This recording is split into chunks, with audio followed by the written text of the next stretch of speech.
بسم اللہ الرحمن الرحیم۔ یہ جو شخصیت آپ اس لوہے نما ڈرم میں لپٹی ہوئی دیکھ رہے ہیں، اس کا نام پال الیگزینڈر ہے اور اس لوہے نما ڈرم کو آئرن لنگز کہا جاتا ہے۔ آئرن لنگز ایک ایسی مشین ہے جس کے اندر ایک ایسے مریض کو رکھا جاتا ہے جس کو سانس لینے میں مشکلات درپیش ہوں، کیونکہ یہ مشین مریض کو سانس لینے میں مدد فراہم کرتی ہے۔ اس لیے اس مشین کے اندر سالوں تک زندگی کو جاری رکھا جا سکتا ہے۔ اگر آئرن لنگز کے وزن کی بات کی جائے تو اس کا وزن 7.5 من یعنی 300 کلو گرام ہے۔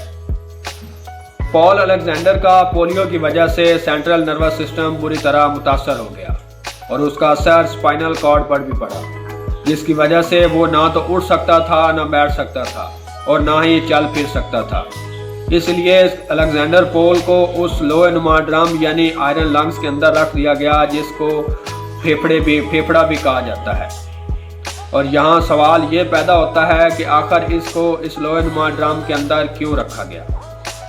کس وجہ سے اس کا سپائنل کارڈ اور نروس سسٹم متاثر ہوا اور یہ واقعہ کس ملک میں پیش آیا؟ یہ سب اور اس کے علاوہ اور بھی بہت کچھ اس کے متعلق آپ اس ویڈیو میں جان سکیں گے۔ السلام علیکم جی، میں ہوں عدنان چشتی اور آپ دیکھ رہے ہیں میرا یوٹیوب چینل۔ اگر آپ نے میرے چینل کو ابھی تک سبسکرائب اور لائک نہیں کیا تو جلدی سے سبسکرائب اور لائک کر لیں تاکہ میرے آنے والی نئی ویڈیو آپ کو سب سے پہلے مل سکے۔ یہ کہانی ہے 1952 کی، جب پولیو وائرس نے امریکہ پر حملہ کر دیا، یعنی وائرس امریکہ میں تیزی سے پھیلنے لگا۔ اس وقت وائرس سے تقریباً 58,000 کے قریب لوگ متاثر ہوئے، ان میں پال الیگزینڈر بھی شامل تھا۔ پال الیگزینڈر کا پورا نام پال ریچرڈ الیگزینڈر تھا اور یہ امریکی ریاست ٹیکساس میں جنوری 1946 میں پیدا ہوا۔ وائرس نے جب حملہ کیا تو پال الیگزینڈر کی عمر اس وقت 6 سال تھی۔ وائرس کی وجہ سے اس کا نروس سسٹم اور سپائنل کارڈ بری طرح متاثر ہوا، جس کی وجہ سے اسے سانس لینے میں مشکلات پیش آتی۔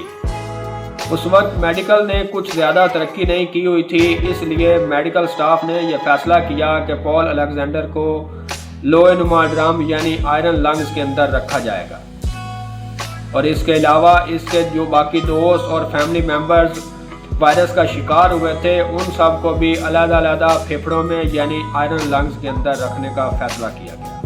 وہ دوست اور فیملی ممبرز جو وائرس کا شکار ہوئے تھے وہ کچھ ہی دنوں بعد ان پھیپھڑوں کے اندر وفات پا گئے، ان کا انتقال ہو گیا۔ لیکن پال الیگزینڈر ان میں یہ واحد شخص تھا جو 72 سال تک اسی آئرن لنگز کے اندر زندہ رہا۔ اور پال الیگزینڈر پڑھ لکھ کر ایک قابل وکیل بننا چاہتا تھا، مگر جب وہ وائرس کا شکار ہوا تو اس کو اپنی خواہش ادھوری دکھائی دینے لگی۔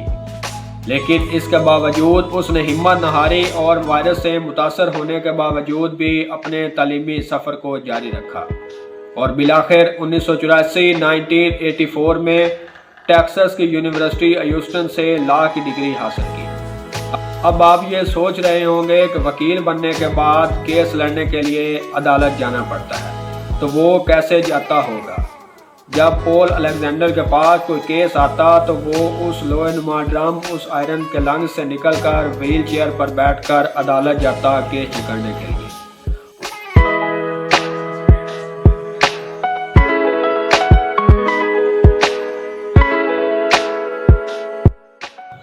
اور جب عدالتی کارروائی سے فارغ ہوتا تو واپس آ کر اس آئرن لنگز میں لیٹ جاتا۔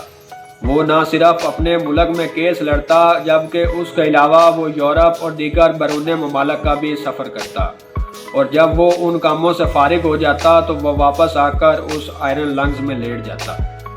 پال الیگزینڈر وکیل ہونے کے ساتھ ساتھ ایک اچھا آرٹسٹ اور رائٹر بھی تھا۔ یہاں یہ بات ذہن میں آتی ہے کہ وہ تو اب ہاتھ سے کچھ نہیں کر سکتا تھا، تو وہ یہ سب کیسے کرتا ہوگا؟ جی ہاں، وہ ہاتھ سے قلم نہیں پکڑ سکتا تھا، مگر وہ یہ سب اپنے منہ سے کرتا۔ اس نے اپنی زندگی پر ایک کتاب لکھی جس کا ٹائٹل تھا my life in an iron lung, جو یورپ میں بہت مشہور ہوئی۔ پال الیگزینڈر کی زندگی ان لوگوں کے لیے ایک موٹیویشن بھی ہے جو زندگی میں کچھ کرنے کا سوچتے ہیں،